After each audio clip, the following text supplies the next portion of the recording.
sommes aussi des hommes comme vous. Et certains d'entre nous sont même plus intelligents, plus forts physiquement que vous. Vous connaissez Cassius Clay. Tout son combat, il l'a fait pour battre le blanc et montrer que le noir pouvait être plus fort.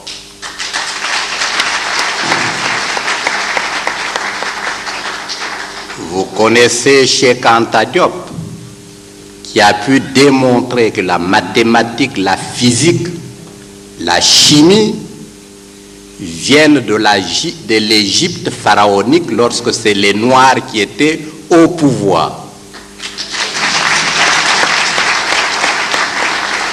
Mais très vite, il voulait présenter ça comme thèse de doctorat en France.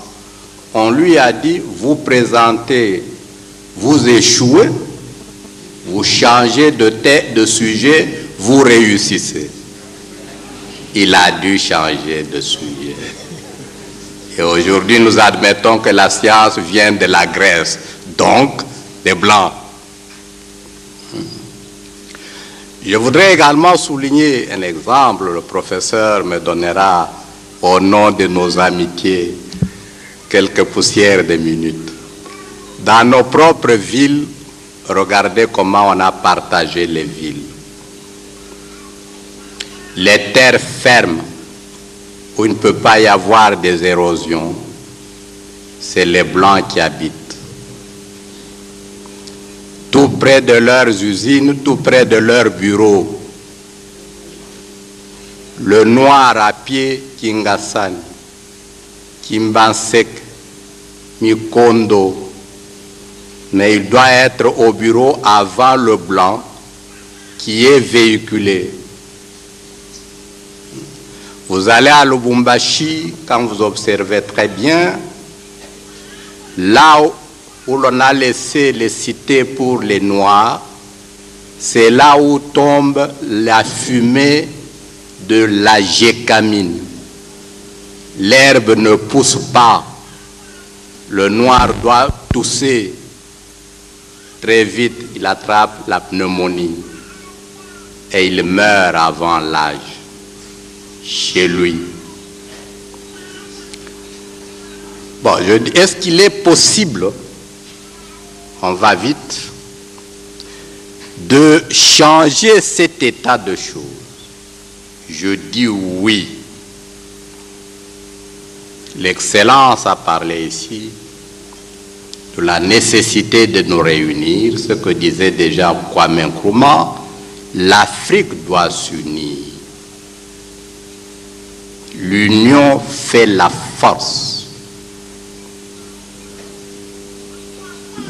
Nous venons de publier au mois de mai cette plaquette où nous essayons de démontrer que, comme lui, le Congo n'est pas indépendant. Il n'a pas 50 ans d'indépendance. Nous avons eu formellement l'indépendance le jeudi 30 juin 1960. Mais 6 mois et 17 jours après, nous avons perdu cette indépendance. Aujourd'hui, nous sommes une colonie internationale, occidentale.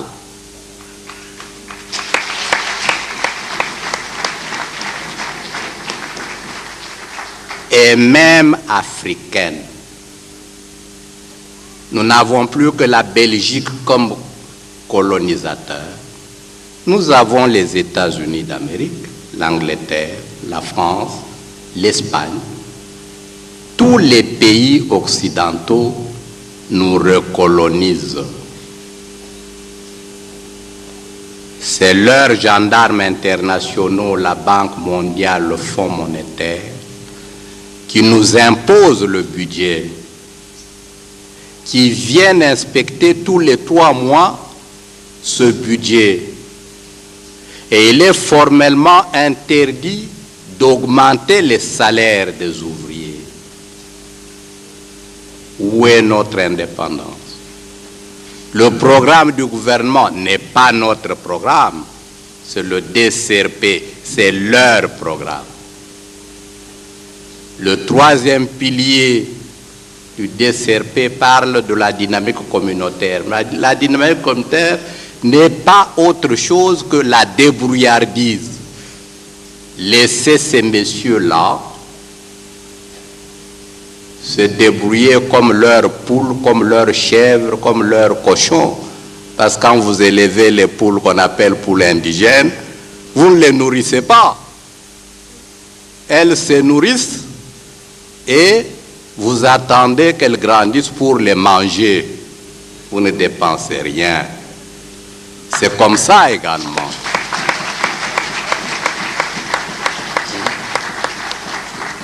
Nous travaillons sans être payés.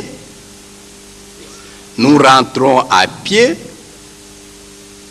Nous nous levons tôt quand nos enfants dorment. Nous rentrons tard quand ils dorment. Avec le risque que les enfants les plus petits nous connaissent difficilement. Donc, la situation aujourd'hui est pire que pendant la période coloniale. Je dis également, ce sont nos frères, je les aime beaucoup, que les colonisateurs africains que nous avons aujourd'hui s'appellent Rwanda, Burundi et Ouganda. Mais au Congo, nous sommes tellement stupides que nous ne regrettons même pas nos morts. Vous avez vu Sarkozy. Il arrive au Rwanda, il va déposer une gerbe de fleurs devant le mémorial des victimes des génocides. La Canadienne présente des excuses pour le rôle du Canada dans les génocides. Sarkozy vient ici, on l'applaudit.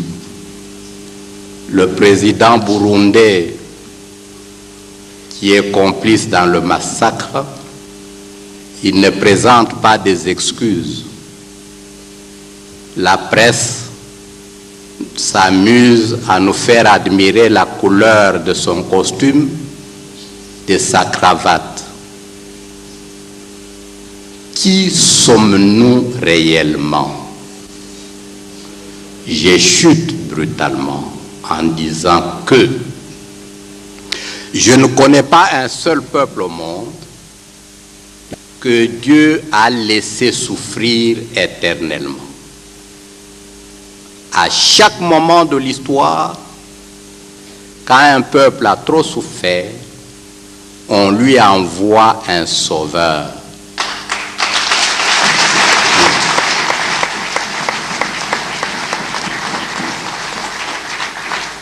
Ce sauveur, ce n'est pas un problème de niveau d'études.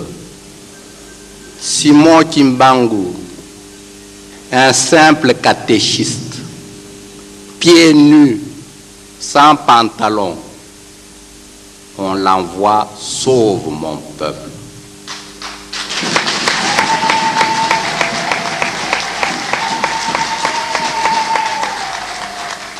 Lumumba, 5e primaire, tu parles mal français, sauve mon peuple.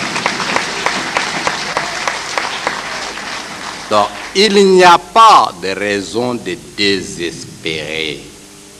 Tout dépend maintenant de quels appuis nous allons accorder au prochain prophète, au prochain libérateur. Allons-nous le trahir comme nous l'avons fait jusqu'ici, ou bien allons-nous le protéger comme les Chinois ont protégé Mao, les Cubains Castro, les Indiens Gandhi, les Sud-Africains Mandela. Mais nous avons malheureusement la spécialité au Congo, dans beaucoup de pays africains, de trahir facilement nos messagers, nos prophètes, nos libérateurs, parfois contre une simple promesse de $500 par un blanc. Pire encore parce que le blanc m'a touché par l'épaule, mon cher ami. Et on vend, mes chers compatriotes africains,